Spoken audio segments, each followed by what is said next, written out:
വിശദമായ വാർത്തകളിലേക്ക്.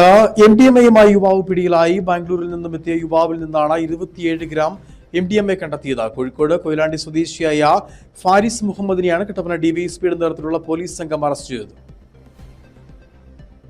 പോലീസിന് ലഭിച്ച രഹസ്യവിവരത്തിന്റെ അടിസ്ഥാനത്തിൽ കട്ടപ്പന ബൈപ്പാസ് റോഡിൽ പരിശോധന നടത്തുന്നതിനിടെ സംശയാസ്പദമായ സാഹചര്യത്തിൽ അവിടെ കണ്ട യുവാവിനെ ചോദ്യം ചെയ്ത് ദേഹപരിശോധന നടത്തിയപ്പോഴാണ് ശരീരത്തിൽ ഒളിപ്പിച്ചു വെച്ചിരുന്ന 27 ഗ്രാം MDMA കണ്ടെടുത്തത്.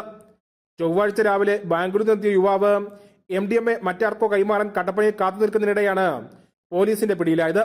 ഇയാൾക്ക് MDMA ലഭിച്ച ഉറവിടം, ആർക്ക് കൈമാറാൻ കാത്തുനിന്നത് ഉൾപ്പെടെ കൂടുതൽ വിവരങ്ങൾ അറിയാൻ പോലീസ് ഇയാളെ ചോദ്യം ചെയ്തു വരികയാണ്. കോഴിക്കോട് പോലീസുമായി ബന്ധപ്പെട്ട ഇയാളെക്കുറിച്ചുള്ള കൂടുതൽ വിവരങ്ങൾ പോലീസ് ശേഖരിച്ചു വരികയാണെന്ന് കട്ടപ്പന ഡിവൈഎസ്പി പറഞ്ഞു. അറസ്റ്റ് രേഖപ്പെടുത്തിയ ഇയാളെ കട്ടപ്പന കോടതിയിൽ ഹാജരാക്കി റിമാൻഡ് ചെയ്യും.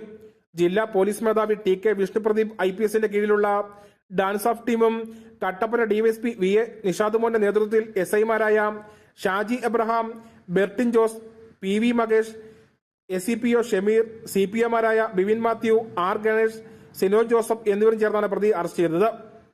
Idukki vision news, Kattappana.